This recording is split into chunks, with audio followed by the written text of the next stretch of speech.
بسم الله الرحمن الرحيم نحمد ونصلي على رسوله الكريم ما بعد رب اشرح لي صدري ويسر لي قولي. The next, we finished the chapter of التعاون على البر والتقوى, helping and supporting one another for the great cause, for the causes of taqwa, for the causes of piety and righteousness. And then I was thinking about what chapter to start next. And subhanAllah, I did not have to look too much further.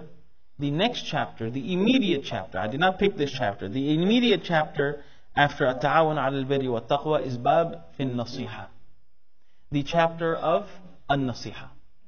And I'm going to go ahead with, I think this chapter is something that is very relevant to us as a community in Allen, and then for us to live here, and then for us to learn it, and then for us to live it here, and then take it everywhere else that we go in our lives. One of the beautiful, exclusive gifts of the Prophet ﷺ, exclusive. As we heard in the prayer, there were certain exclusive gifts for Musa ﷺ.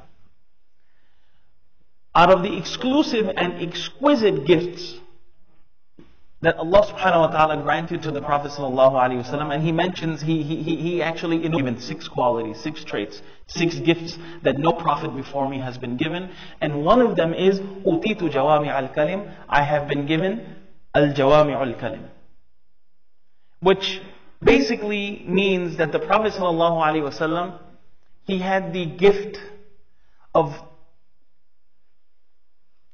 saying something in a few words, but in those few words, it was a flood of meaning. In a few words, sometimes 2 words, but it had the best of both worlds in those 2 words. One of the by Abu Ruqayya Tamim ibn Aws al-Dari radiyallahu anhu, أن النبي صلى الله عليه وسلم قال الدين النصيحة. The Prophet sallallahu alaihi wasallam said, "Ad-din an-nasiha." Now this hadith, just to put out a disclaimer, this is going to be covered today and tomorrow. Tonight and tomorrow night. Okay? Now, the Prophet sallallahu alaihi wasallam said, "Ad-din."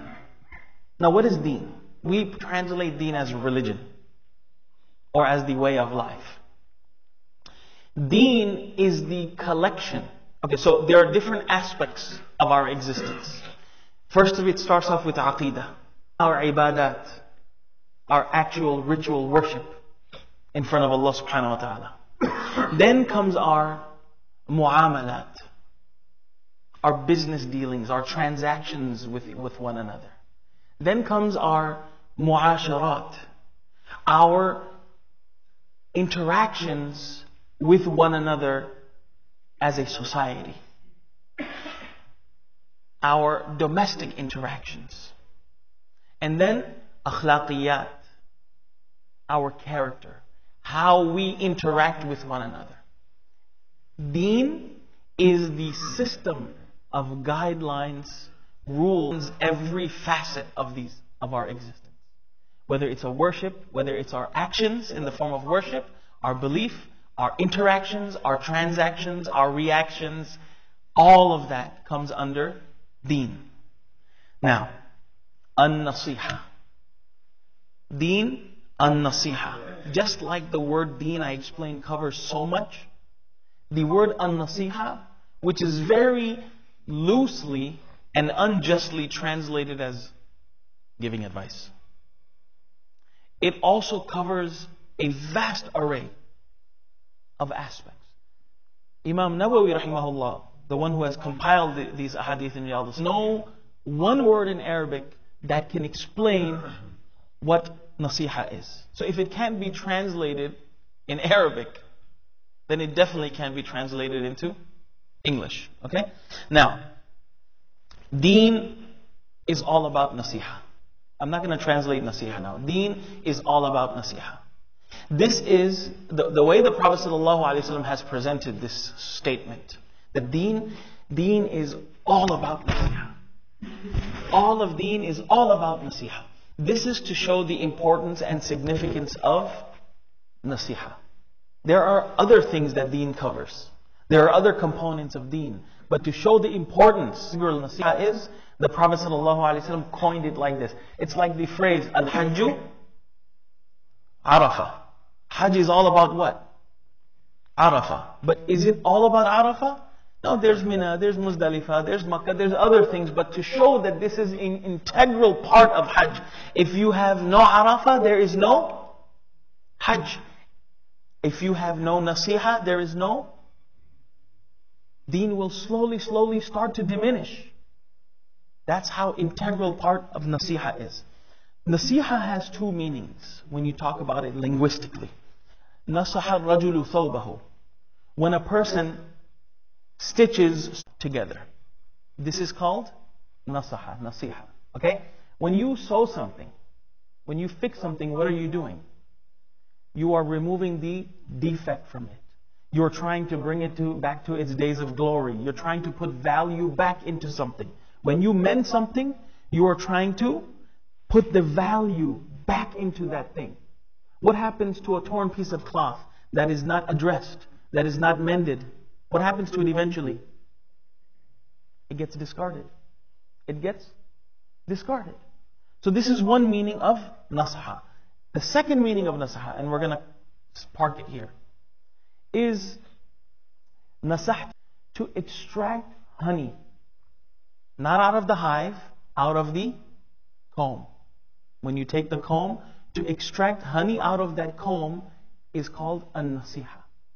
Okay? Now, has anyone extracted honey out of a comb? Not stick your fingers in the honey jar. Have you extracted honey from a comb? Do you know how it goes?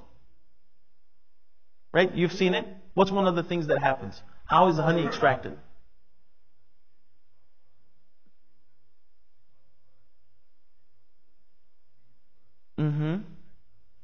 And then there's a process of smoking it. Well, there's no one way to eat. For Umar is vegetarian. So there's no one way to eat it. Okay. So you guys are more familiar with there's no one way to skin a cat. Okay. So I have a problem with cats being skinned. So I go with there's no one way to eat a Reese's. Okay? So anyways. So the extraction of honey is a very slow process that involves getting away first, getting rid of the bees, smoking the bees out, and then waiting for it to drip slowly and gently. When it is pampered so much, and then you remove the impurities from that honey. This is what an-nasiha is. To bring out the best part of something with patience and diligence and compassion. You understand what nasiha means now?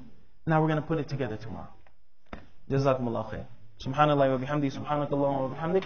Nashhadu an la ilaha illa anta nastaghfiruka wa natubu ilayk.